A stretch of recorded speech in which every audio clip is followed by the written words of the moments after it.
Yay, we're on YouTube. You see us? Wait, Yeah, here we are. Excellent. All righty. So we are once again having a conversation that we started with William Hodgson last week, and continuing now with a couple of the principals in the story Is God Is by Aleshea Harris, currently on stage at Oakland Theatre Project through, is it April through 23rd. April 23rd. Yeah. Oh my gosh. Okay, so another almost couple of weeks. Mm-hmm. Yeah. This is the kind of story, it feels like you need to sort of like get your groove on, like, all right. Do you see any audience members coming back for a second or third time? I've spoken to, I've actually, there have been people who have come back for a second time.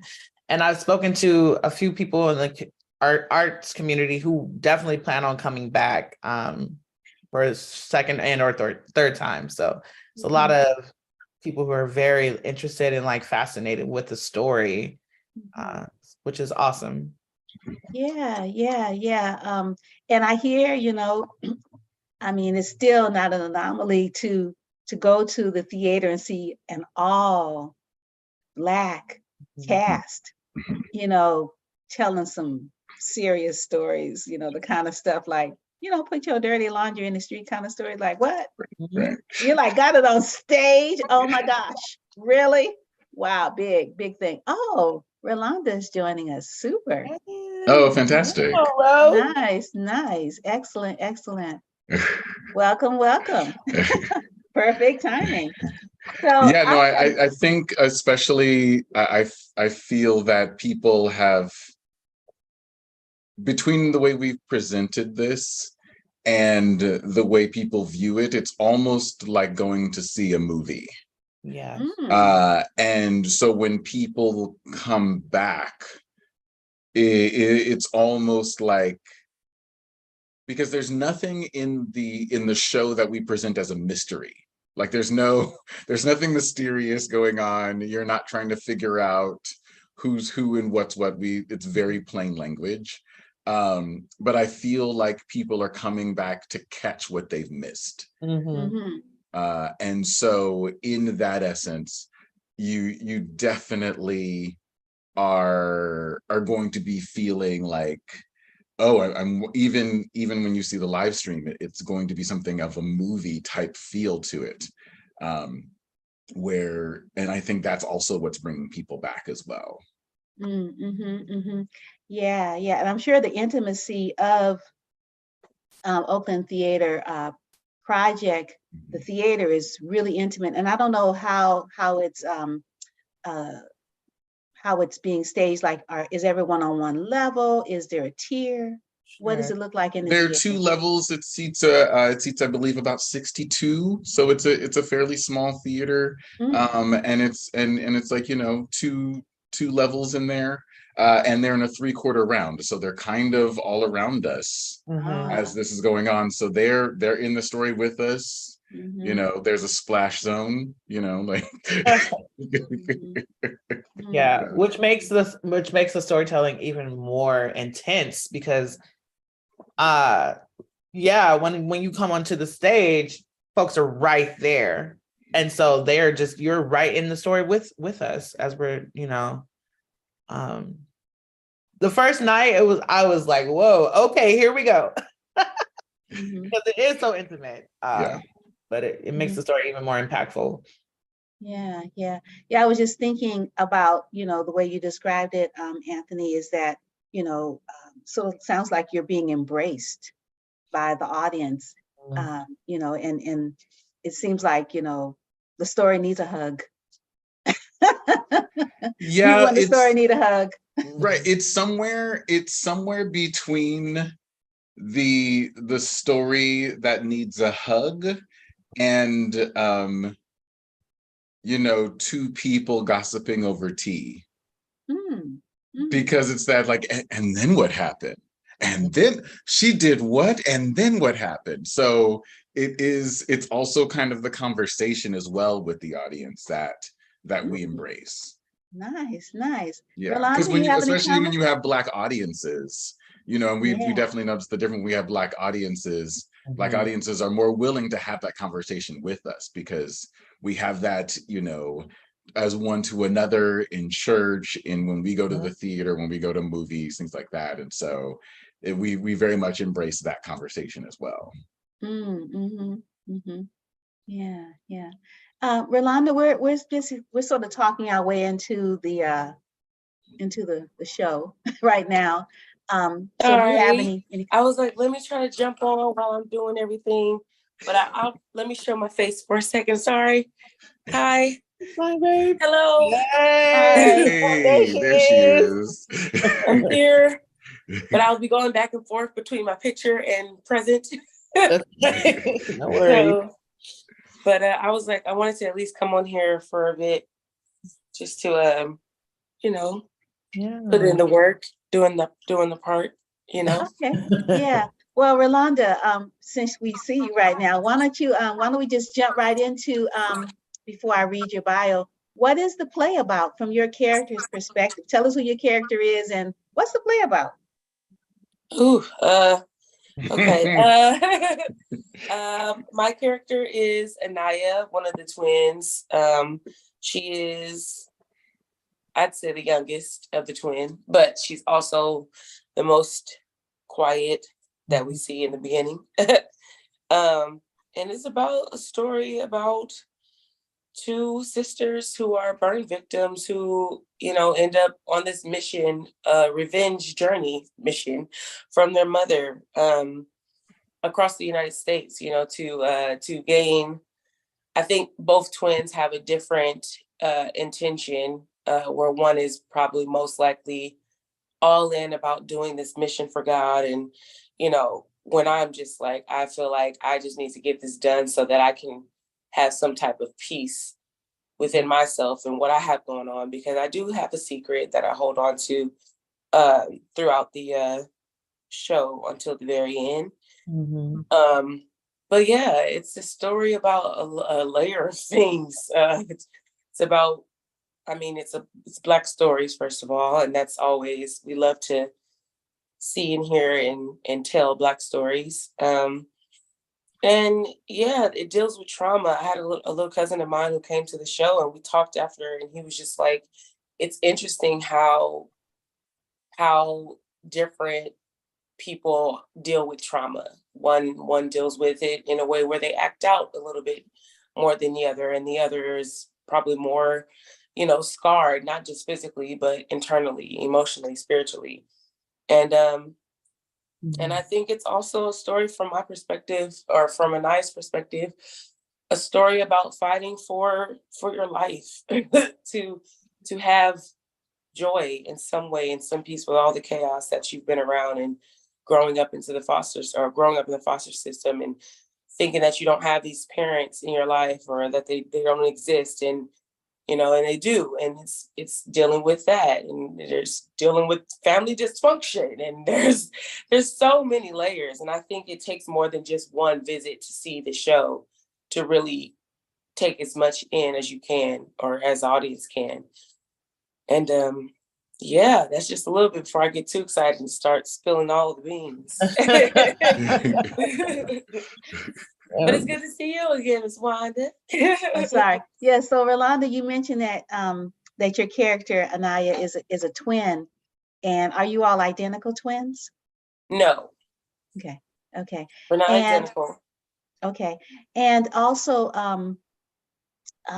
in the publicity photographs and posters, there's one of the twins is shown with a lot of scars on her face. And I was wondering, which one of you, is that you? That's me, yeah. I thought it was you, but I don't know wasn't if you sure. can tell, but yeah, the photo, yeah, that's me on the photo. Oh yeah, that is it's such a gripping, horrible image, like Mhm. what is this about? Yeah. So shout out to Oh. Kellen Sherrill who did the makeup and special effects for the face. So our bruises or our scars they're different every night, it seems like, but they're getting more and more detailed almost as because this is our first like round, like doing them or learning and getting into it. But she's been doing makeup for a while. So yeah, I'm happy to have her on the team too and give that more, grit to it to see it and feel. And even when when we see the other scars on the other characters, I won't say where and how, but but yeah, it's and Marina, is it Mariana? Yeah, Marina. She's done our clothing, the clothing for she and Racine. So even seeing how detailed it is with the clothing, I wonder, how it looks from the audience perspective with the lighting and versus how I see it as Anaia, so yeah, we put a lot of art into this piece from makeup to what we do as storytellers to, when everything comes together, the lighting, design, the set. Yeah, it's been a beautiful roller coaster. You were in Paradise Blue? You're that woman? Oh my God. I played Silver. But we also met, it was years ago, because I remember we did I think we did the interview for Fusion Theater when we went to Scotland. Yeah. That was years ago. It was a while. But yeah, I remember Miss Wanda Speaks. So it's good to reconnect. And yes, that was totally, because you said Blue, you were born and raised in Oakland, California, and you're a former student of Michael Torres, my colleague. Yeah. Because I met College of Alameda at Laney College. Wow. Yeah, the Edinburgh Fringe Festival. Wow, this is so cool. So this is your home theater, Oakland Theatre Project, formerly Ubuntu. And your theater credits include Silver, Paradise Blue, Aurora Theatre Company, Stepmother, Cinderella, African American Shakes, Mom, Passing Strange, Shogun Players. Shotgun. Sorry. Oh, Shotgun. Sorry. Yeah, I don't know why I want to think the gun needs to go off, right? Bear, your Children's Theater, Judy Mooney, and Stink, and Last Stop on Market Street. I used to live on Market Street in Oakland. SFBATCC, I Too Sing America. Oh, that was really beautiful. Multiple works with Lorraine Hansberry Theatre, Killing My Lobster Company, and union actor through SAG-AFTRA as AFTRA. Yeah. And represented by J.E. Talent. You can also see Rolanda D. Bell's work in Netflix original film All Day and a Night, Blind Spotting, original film on Stars, Erica Campbell's music video Positive, and deleted scenes of Pixar's animation film Lightyear, Izzy. Follow her journey on social media via IG or Instagram, Twitter at Rolanda Dene, sorry. D-E-N-E, yeah. Let me spell that for you guys. ROLANDA DENE. And Facebook, Rolanda D. Bell, actress. Yeah. Thank you so much for joining us. Yeah. So Tanika, I'm going to read yours because I want you, before Rolanda disappears, to talk about that mother loss thing and the invective that you give to these girls to like go avenge you. Yeah, because I'm not a foster care child. I know my mother, I knew my father, and so I don't know how that feels to think you're all alone and then all of a sudden realize my mom is alive. What? So Tanika Baptiste, you are your character is Angie, and she and you are like a force here in the Bay. Let me just give you that plug, as a director, as an actor, as a person that moves stories so well. Thank you. First call.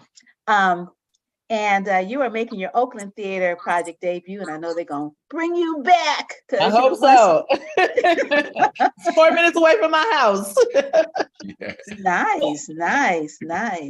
That's good. Mhm. Yeah, Tanika works full-time as a director, actor, vocalist, and costume designer in the Bay Area, San Diego, and sometimes New York. So she's busy, y'all. Get on her calendar. Past regional credits include Tessie Tura, Rose, Understudy in Gypsy, Mountain Play, and Ross Valley Players. Cover swing for Wanda, Gina, Jasmine, and Beehive, center rep. SBF 1 in single Black female, Lorraine Hansberry Theatre. That's a good play. Deloris Van Cartier in Sister Act, Pittsburg Theatre Company. Love that play. Lula Buffington in Violet, Bay Area Musicals, BJ in Smokey Joes Cafe, Tri-City Rep, and Effie White in Dreamgirls, Berkeley Playhouse. Nice. Tanika was most recently awarded Theatre Bay Area's Arts Leadership Cohort Grant with Theatre Rhinoceros and its 3 times SFBATCC nominee for direction, choreography, and costume design. Thank you, Oakland Theatre Project cast and crew, for this incredible gift, she writes. And I'm just reading from the program, so you'll be able to read this yourself. Go. And you can find Tanika at Tanika Baptiste at Tanika Instagram. Baptiste. Mhm. Yeah. And I'll spell your last name for people who might have some challenges there. I'll spell your whole name for that matter. TANIKABAPTISTE. And then Anthony Rollins-Mullens, our lone male person here, but he is good. He arrived first and I read his bio last. It's okay. I mean, this is a very female-driven play, so I do not mind at all. We love you. The women do drive this. I mean, it's women-driven. It is women written. I will take this back seat. I am along for this ride. Where are we going? So you portray Scotch and Man.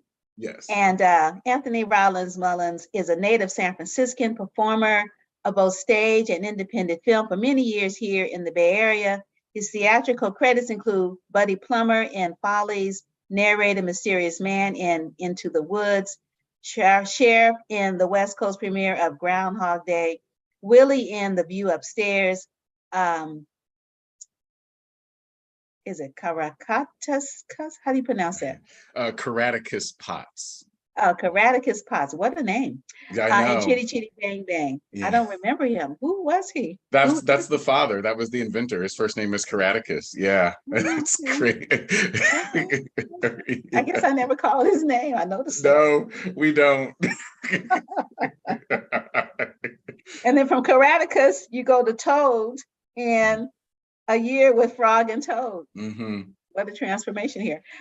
Louis Armstrong and Ella, the musical, Tom Collins in Rent, Fred in Smokey Joes Cafe, Willie in Master Harrow and the Boys, and Wayman as Hunter Priestess in Good Goods. Nice. Rollins-Mullens has had the joy of working with many storytelling companies, including ACT, Berkeley Playhouse, SF Playhouse, the New Conservatory Theater Center, Oakland Theatre Project's Center Repertory Company of Walnut Creek. And you can visit his website, rollinsmullens.com, ROLLINSMULLENS.com.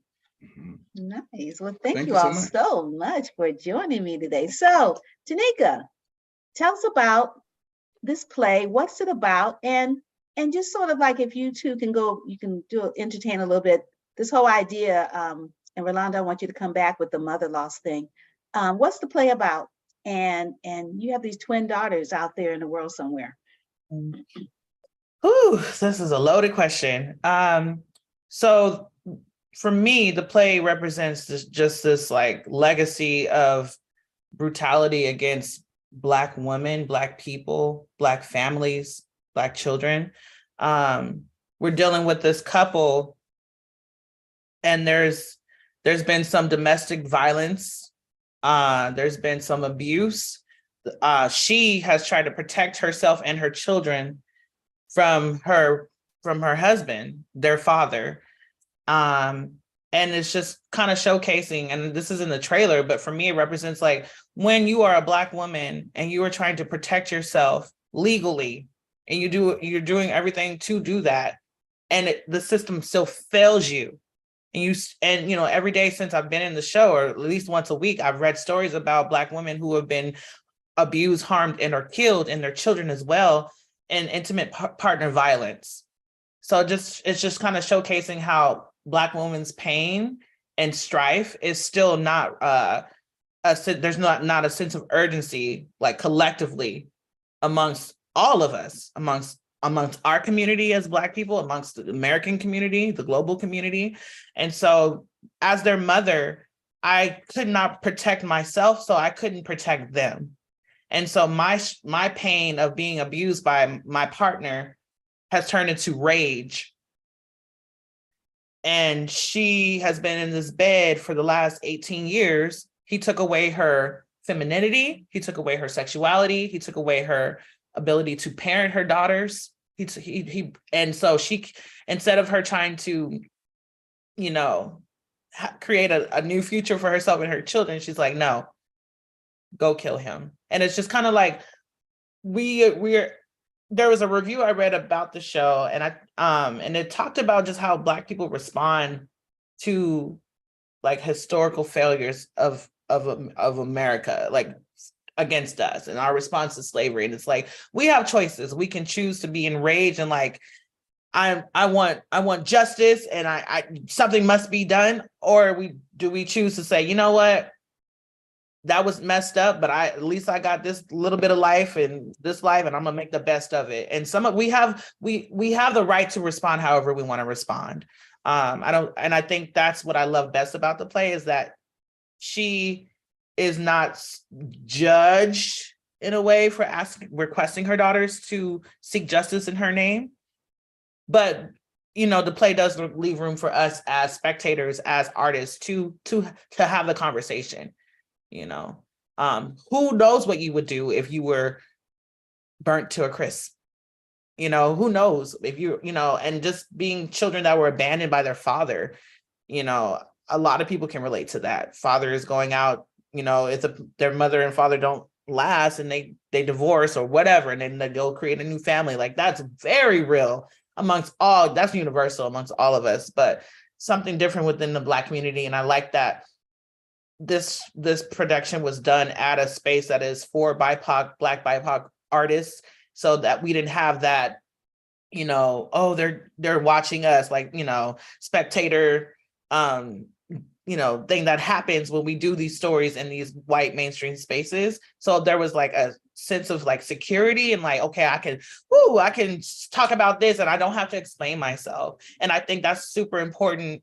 Not to say that these stories can't be done in those other spaces, but they need to recognize that, like, if you're going to do that, you just need to have a lot of support and resource for artists to be able to feel like they can breathe, and they don't have to explain anything to you. They're not hired to be dramaturgy for you. They are here to tell this story. So for me, this is just very much so a way, playback theater, like, I can relate to I have been burned alive emotionally and just discarded. That's a real and true thing for me.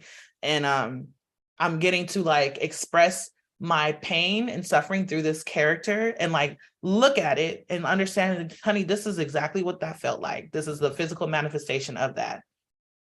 And then let it go. And then like really, like truly, like let it go. It's like, it's healing. That was very long-winded, but that was all of it. No, wonderful. Anthony, tell us about, what is this play about from your character's perspective? And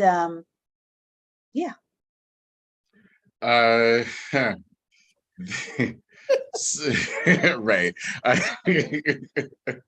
This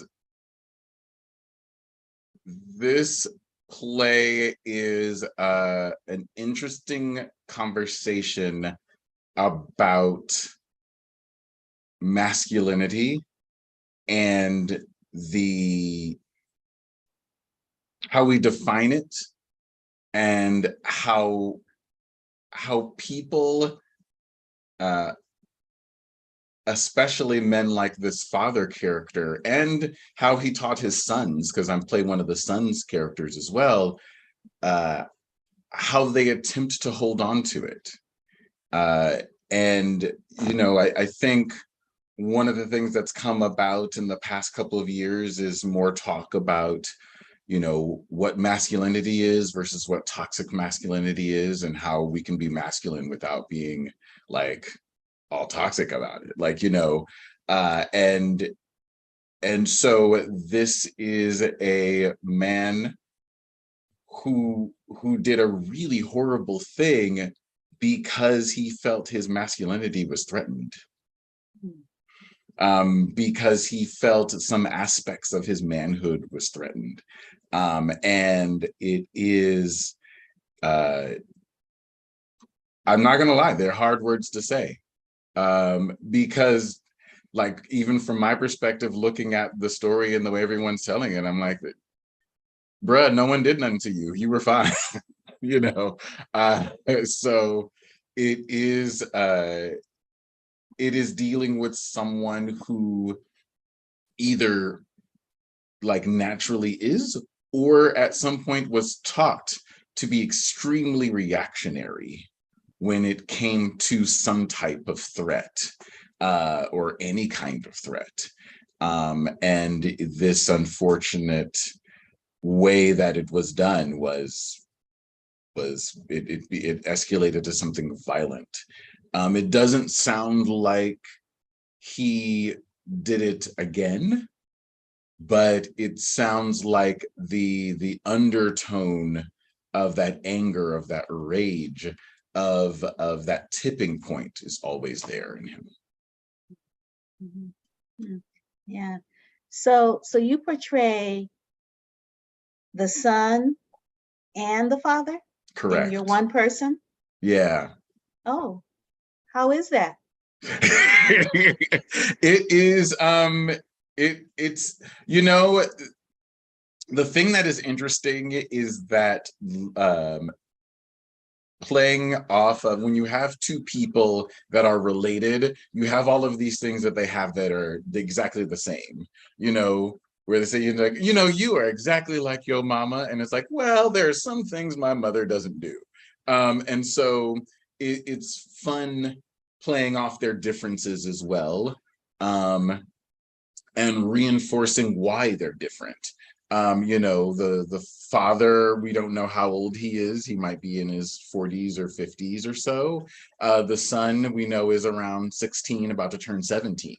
So they're in two very different places in their lives. And they are portraying, they're both portraying this toxic masculinity in different ways, and it's coming from different places. Because the father grew up in the South, and the son grew up in, like, you know, in the hills somewhere in LA or Orange County. So they have very different perspectives on life. Mm-hmm. And so it's very interesting playing them both, but they're essentially very similar. But you have one who hasn't like come in, you know, the young son hasn't come into his own yet. And so it's interesting playing that, like, you know, nubile abuser, for lack of a better word, because it's very possible that he might get to that space. Not sure, don't know for sure at all, but he might get to that space that his father got to for some reason. Mm-hmm. Yeah. So how many sons are there? They're the two daughters, they're twins. Yes, and so he had twin sons. So they're two sons. Okay. What?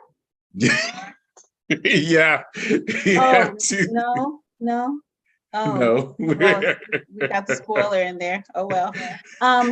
Okay. That's supposed to be Um, right.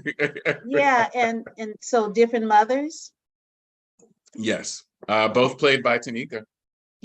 Oh, you doing really? Yeah, Oh. Angie is the boy's mom. So they're like Oh. the suburban, bourgeoisie, Black, probably upper middle class Black family. And, just they've got a little bit more privilege than she and her twin daughters. They grew up in the foster care system. And so she's like, I like Harris as the playwright. She's like making this comment about like how he just kind of like burned them all up and just forgot about them and then went on to live a better, more posh life. And boys have a lot more status and access. And so that also plays into the twin daughters' rage because they're like, what? They get to have this life and we just get this.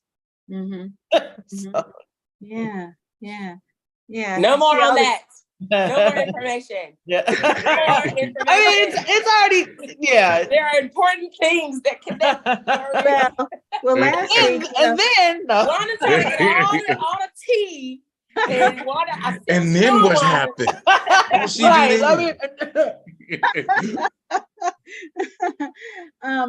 No, she didn't. Wow. So this is a migration story, like a real one. Starting in the South and coming west. Only actually more even recent. farther, because I believe the two girls started on the East Coast. They start in Jersey. Oh, okay. So the girls start on the East Coast, but the dad started in the South. So crossing the country to California. Tanika, you mentioned that I think she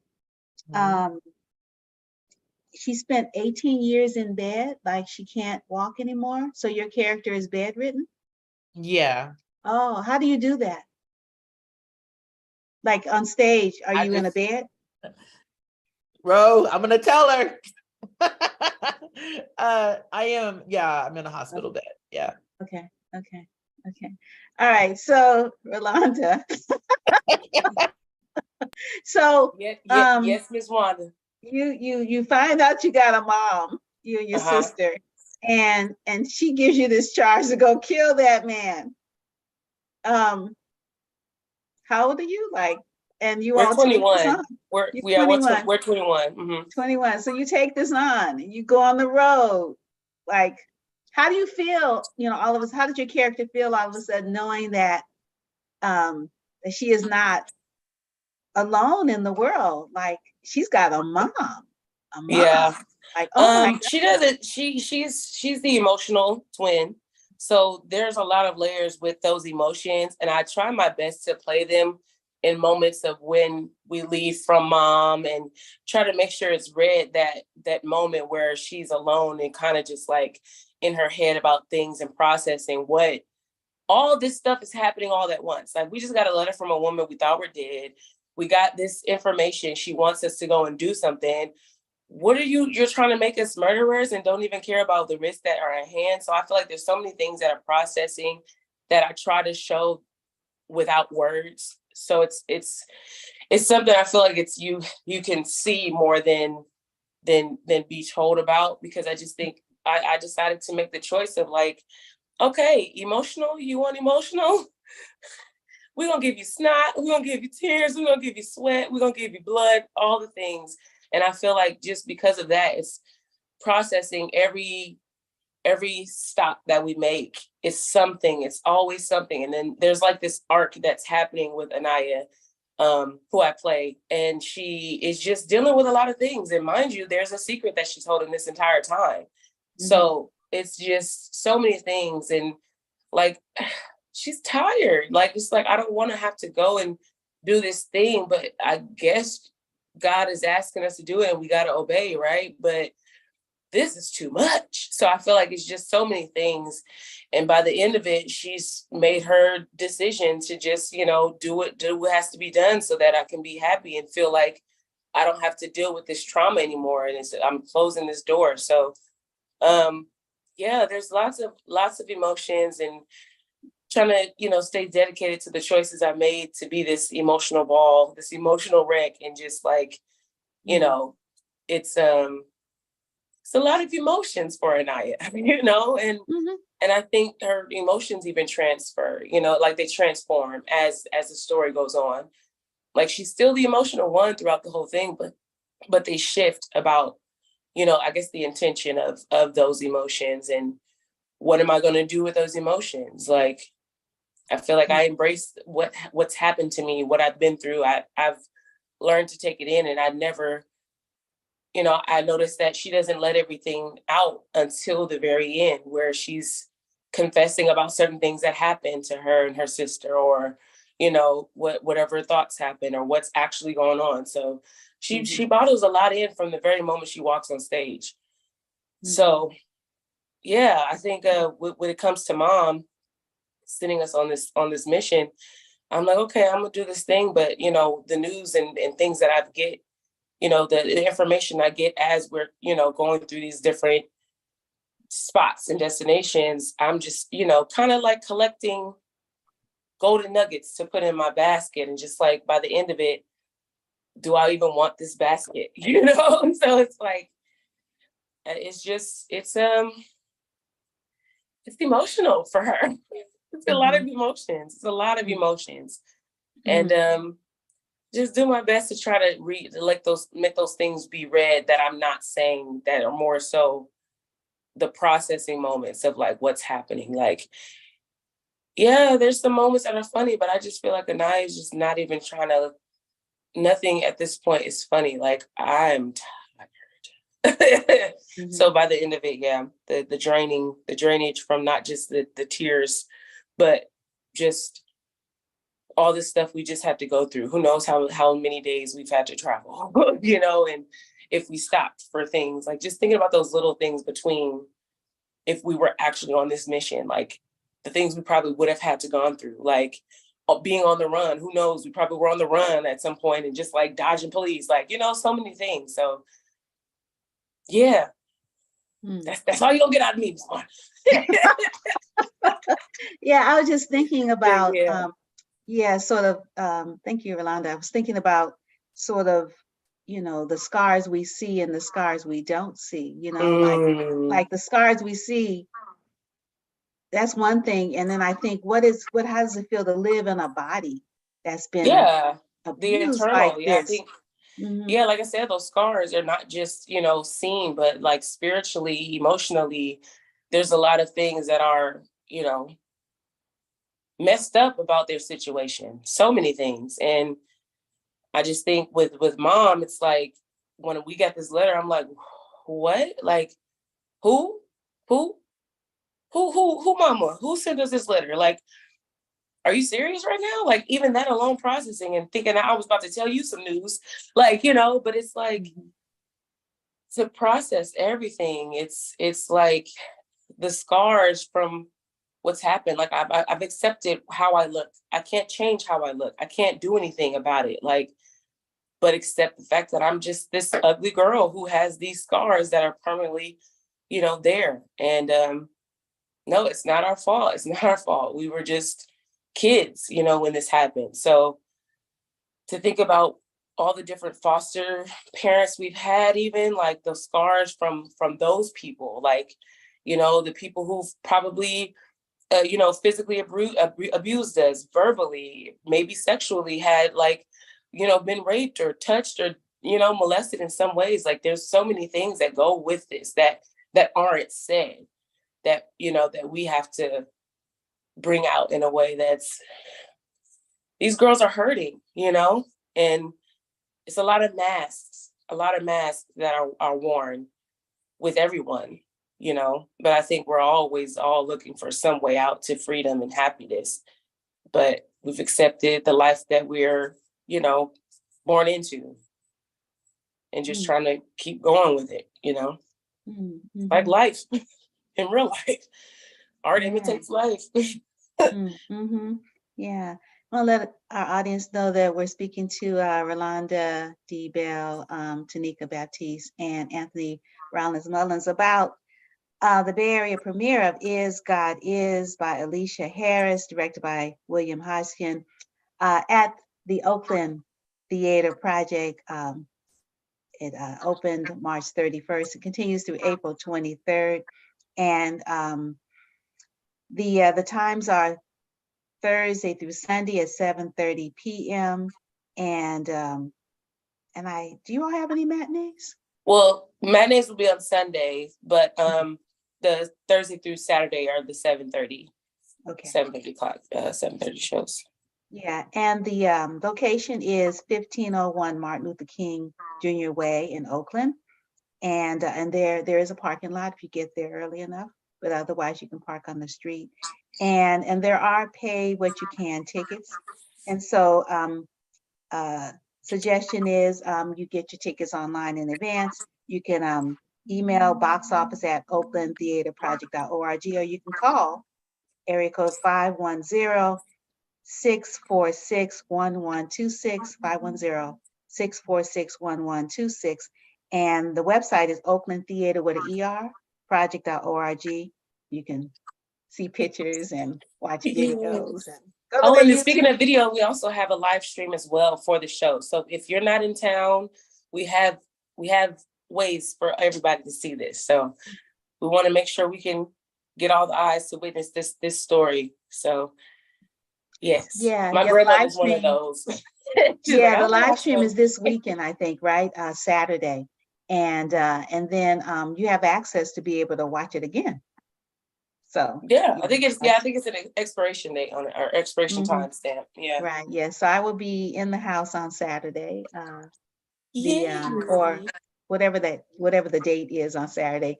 Really looking forward to seeing the things that we can't talk about that you express, because it's not a verbal thing, Rolanda. And I really want to hear what that secret is that you're not telling us. Yeah, that's gonna be really good. I'm looking forward to that. So Anthony and Tanika, this conversation we're having with Rolanda about the scarring and the trauma, and then we've got you all are embodying sort of the antithesis of your characters, like they're together in the one body, your bodies as actors. And the story is like, wow, so many layers. And William was saying last week, director, that I just love the ending, how you all just walk off the stage. Some of the folks like, what? Yeah, I think that's hecka cool. I'm looking forward to that part. I wish I was in the theater for you to leave.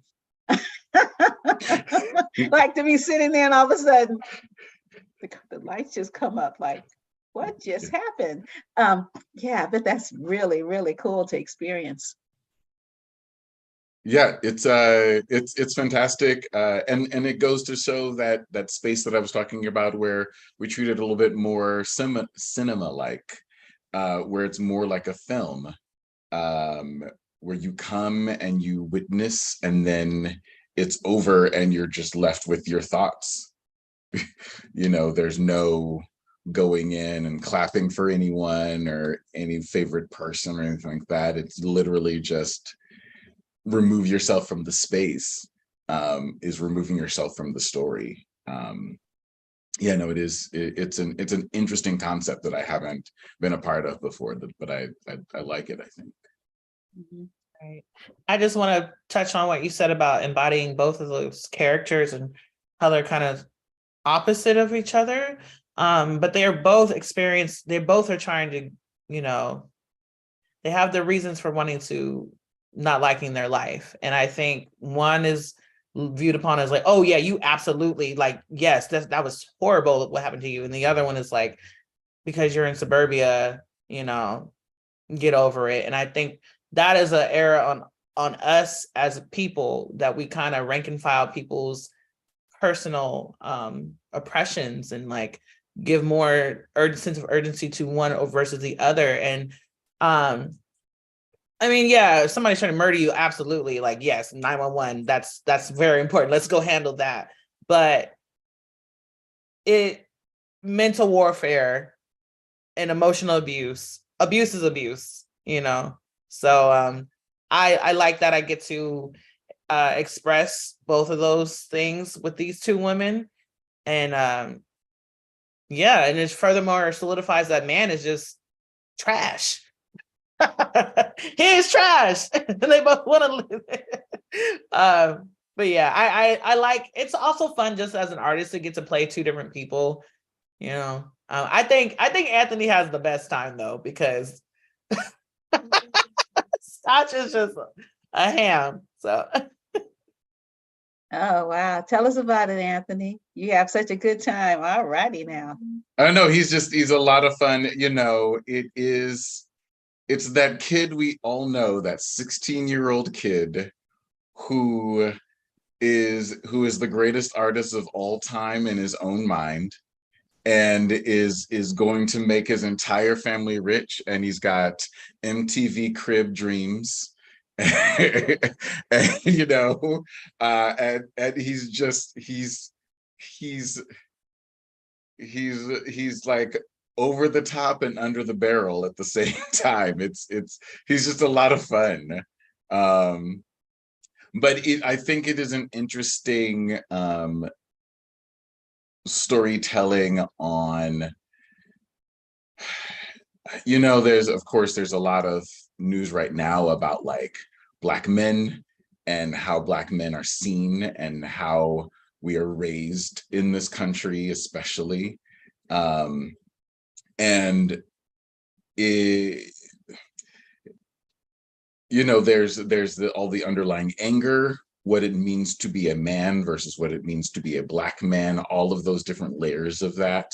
And it's interesting to play these characters because of, you know, we all have known people who have either fallen through the cracks or who, despite you know, like despite all the best help that they've been given, or we know people as well who have seared to the top despite the worst odds.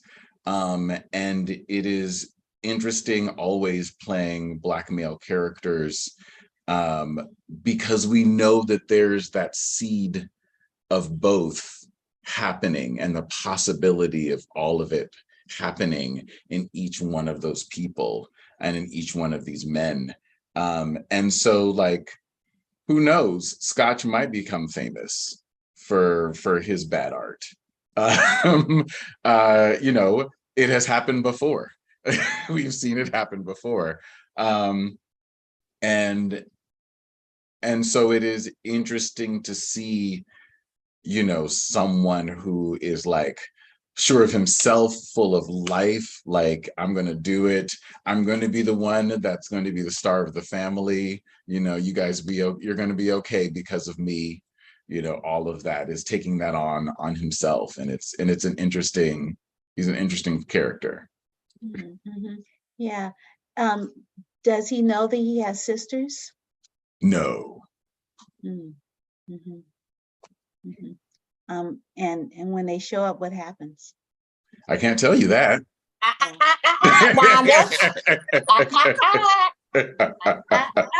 Well, you know. Tell me no. Right now. Okay. Why are you trying to mess up the pay-per-view? Keep testing them.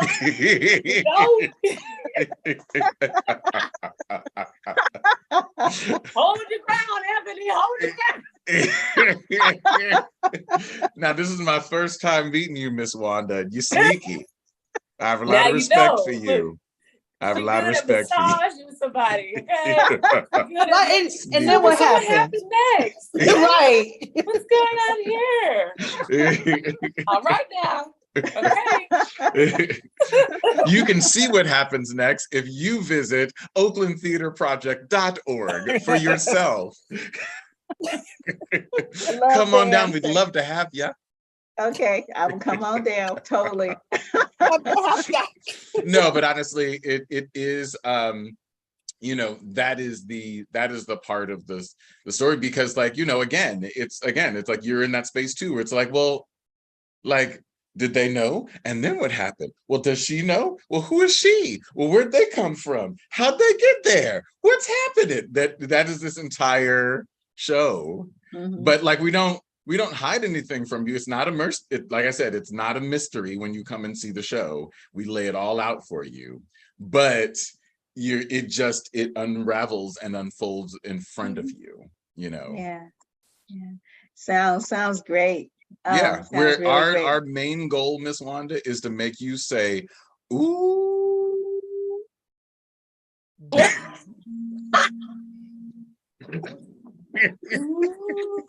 Want to shout out our other co-stars, Jamela Cross and Devin Cunningham. Yeah. Love y'all. We love y'all. Yeah, awesome. So William mentioned that though the characters are people of African descent, it's not a big thing, like that they are, but it would be good for Black people to see the play. And I just think about the playwright and her writing this story, and an Oakland Theatre Project and producing it. And so I'm really happy you were able to join us today to talk about it. And I was wondering, in closing, if maybe you could we could go around and you could talk about who the audience is and why Black people should be in the theater, to be participate in the story, to hold the story, because of the way that the staging is set up. I feel like it's very important because, one, it's a Black playwright, you know what I mean? So I feel like as a Black playwright, we need more of us who can come in and see these stories that mostly will be written for people who are not us, and I think that because it's for us, by us, then we should have us there, and I also feel like it's not about, oh, you don't deserve to be there, but it's just like, because they're always there. And it's like, we want to, see about getting support, and maybe we can actually have more of our people if we had more support from our allies, from people who understand that the work that we're doing is it's almost like that what they say, the circle of life, or the wheel that everything come back around. So it's like, we've had these Black entertainers entertaining people who weren't Black, I'll say, for the years, and I just feel like we're at a point where it's like, we understand our assignment as artists, and we understand our assignment as Black artists as well. And I feel like if we just can get these seats in here to see people who understand what a call and response is like, what it's like to say, ooh, no, or like Anthony said, ooh, like, it's those moments that help us understand that we're doing what we're supposed to do, and in a way where other people may not get it, And so I think any chance I get, I'm making sure I got a flyer. If I see one of us, I'm like, oh, excuse me, hi, how you doing? Are you, from here, whatever, just trying to get the word out. And I just think we just need us, because we're on the stage. So it would be beautiful to have that mirrored, with our final casting members of the audience, So, and also in the trailer, I think about what William said in the trailer about how, oh yeah, Black people aren't seen as the hero, but they're also not seen as a villain. And it's how do you bring both of those worlds together, and being able to, tell the story in a way that isn't told, So I just think that's important. I'm not going to try to get long-winded about it, but yeah, I mean, it's just so important. I feel like anything that has all Black production of anything, we need to show up for us, So that's my tea on that. I can't word it as nice as Devin and William, but it's there. I think, as a Black person in the world, in Oakland especially, these stories are not isolated incidents. There are stories within the story that you can relate to. And I think we do a really responsible job at telling this story, at holding space for each other. If you want to see excellent theater, it's excellent Black theater, this is the show to come see. There's a lot of complaints about, theater is just kind of like superficial, or people don't like musicals, or you're not telling the stories that I can relate to. We are checking all those boxes. As a director and a producer, this team on stage, off stage, this community that we are in, this is where you go to get those stories that you're watching on Netflix and HBO Max. Yeah. Like, this is where it is. And if you are an artist yourself, or you're trying to like plug into a community, then you need to be at Oakland Theatre Project. If you are a stagehand, if you are a creative designer, you need to be at Oakland Theatre Project. You need to come meet us. We need to meet you. It's also about networking and community. So yeah, we have this sacred story that we're telling, and it is there's some pain, there's some joy, there's lots of comedy. It's multifaceted, and it's dense, but it's also light. I just think that this is it's responsible of us as Black people to show up for one another, and also like to help each other heal. And this story is absolutely doing that. So yes.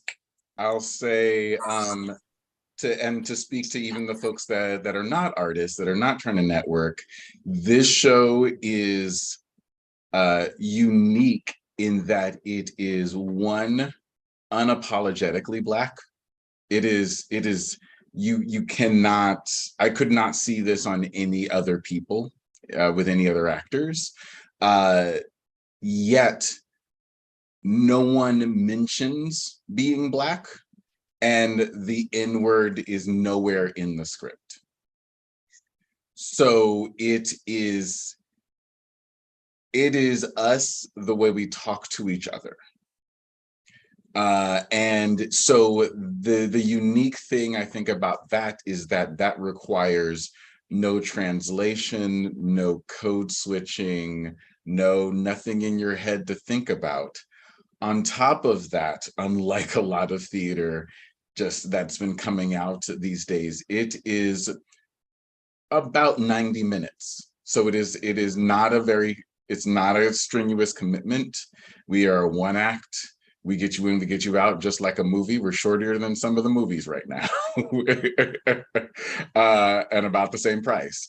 So it is, I think this would be a wonderful commitment to your evening or to your afternoon, to come and witness this story, because unlike movies, with theater, it is so fleeting, and I don't know when we're going to get this collection of actors again to tell the story this way, because it is truly unique.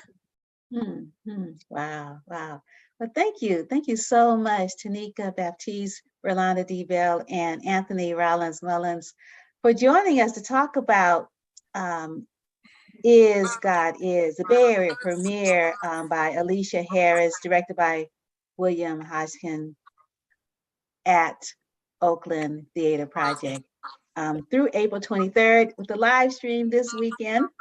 And so you can literally take it home. thank you. Yes. Yeah, Thank you so much, Miss Wanda. Thank you. You're quite welcome. Thank you. See y'all tomorrow. See you tomorrow. Yeah, have a wonderful rest of the other run. Appreciate it. Thank you. Thank Thank you so much. Thank you. Bye-bye.